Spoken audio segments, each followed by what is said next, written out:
ગણપતિ બાપા મોર્યા, ઘીમાં લાડુ ચોર્યા, મોર્યા રે બાપા મોર્યા રે.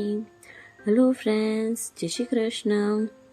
મારું નામ છે હિરલ ડાંગર. સ્વાગત છે મારી યુટ્યુબ ચેનલ કુકિંગ વિથ હિરુમાં. આજે આપણે બનાવીશું ચૂરમાના લાડુ.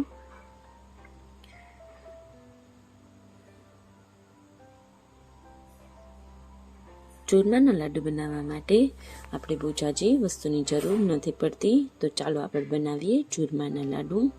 આ 1 કપ જેટલા 2 કપ જેટલું મેં જાડો લોટ જે આવે છે એ લીધેલો છે. જે ભાખરી માટે આપણે વાપરીએ છીએ એ લોટ લીધેલો છે. અને એની અંદર 2 થી 3 મોટા ચમચા જેટલું તેલ એડ કરશું.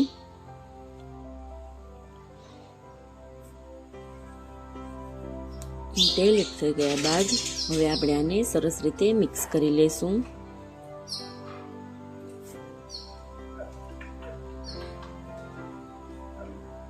આવી રીતે આપણે આને સરસ મિક્સ કરી લેશું અને લોટ બાંધી લેશું. તમે જોઈ શકો છો કે થોડું થોડું પાણી લઈને આપણે લોટ બાંધી લીધું, તો ભાખરીનો જેવો કડક લોટ બાંધીએ એ રીતનો આપણે આનો લોટ બાંધી લેશું અને આવી રીતે આપણે આની ભાખરી બનાવશું. આવી જ રીતે આપણે બધી ભાખરીને વણી લેશું અને એક પ્લેટની અંદર કાઢી લેશું. હવે એક તાવડી લીધેલી છે અને એને આપણે થોડી વાર માટે ગરમ થવા દેશું. પછી એની અંદર આપણે ભાખરી એડ કરશું અને ભાખરીને હવે આપણે સરસ રીતે ચડવા દેશું. આવી જ રીતે બધી ભાખરીને મેં વણી લીધેલી છે. તમે જોઈ શકો છો કે ભાખરી સરસ રીતે ચડી ગઈ છે.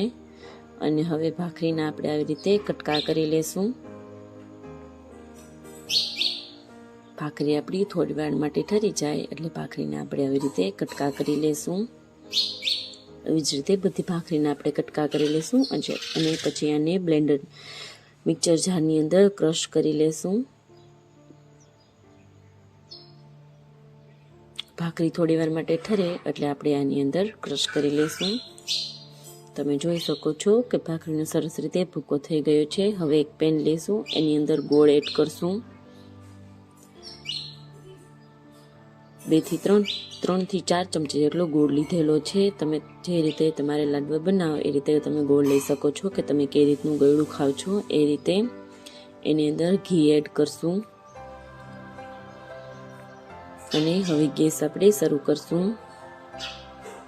અને જ્યાં લગી ગોળ ન ઓગળે ત્યાં લગી આપણે આને હલાવતા રહેશું. તમે જોઈ શકો છો કે સરસ રીતે ગોળ હવે ઓગળી ગયો છે.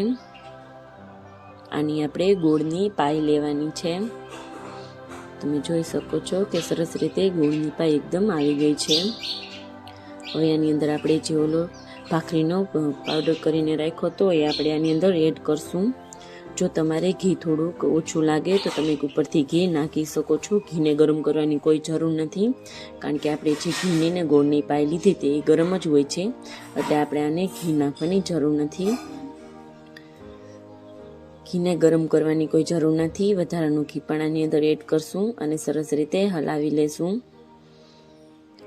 કાજુ, બદામ અને કિસમિસ એડ કરશું. આ એક જાયફળ લીધેલું છે, એ પણ આની અંદર જ આવી રીતે ખમણીને એડ કરી દેશું. જાયફળનો ને એલચીનો ખૂબ જ સરસ ટેસ્ટ આવે છે, પણ મેં ખાલી જાયફળ લીધેલું છે. તમારે જો એલચી નાખવી હોય તો તમે એલચી પણ નાખી શકો છો. હવે આ લાડવા માટેનું એક મોલ્ડ એટલે કે બીબું લીધેલું છે અને એની અંદર આપણે પૂરી રીતે ગ્રીસ કરી લેશું ઘીથી. અને હવે એક ચમચીની મદદથી આની અંદર આપણે આવી રીતે નાખી દેશું. પૂરેલું તો લાડવાને સરસ રીતે દબાવીને અંદર નાખશું. જાજુ નહીં દબાવવાનું, નહીં તો ઘી પૂરી રીતે નીકળી જશે, એટલે થોડું દબાવશું. આવી રીતે થોડુંક હાથેથી પ્રેસ કરીને લાડવાને આપણે હાથમાં કાઢી લેશું. આવી રીતે તમે જોઈ શકો છો કે સરસ રીતે લાડવા આપણા બની રહ્યા છે. આવી જ રીતે આપણે બધા લાડુ બનાવી લેશું. અને તમે જોઈ શકો છો કે લાડવા આપણા સરસ રીતે રેડી થઈ ગયા છે. હવે આની ઉપર આપણે કાજુ લગાવશું. તમે કાજુની જગ્યાએ બદામ પણ લગાવી શકો છો. જો તમને મારી રેસીપી પસંદ આવતી હોય તો લાઈક કરજો, શેર કરજો, સબસ્ક્રાઈબ કરજો અને બેલ આઇકન દબાવવાનું ના ભૂલતા, કે જેથી કરીને નવા વિડીયો નોટિફિકેશન તમને મળતી રહે. અને તમે મને કમેન્ટ કરીને જણાવો કે તમને મારી રેસીપી કેવી લાગે છે. Bye bye friends, thank you friends. અને આ લાડુને આપણે ગણેશજીને ધરાવી દેશું.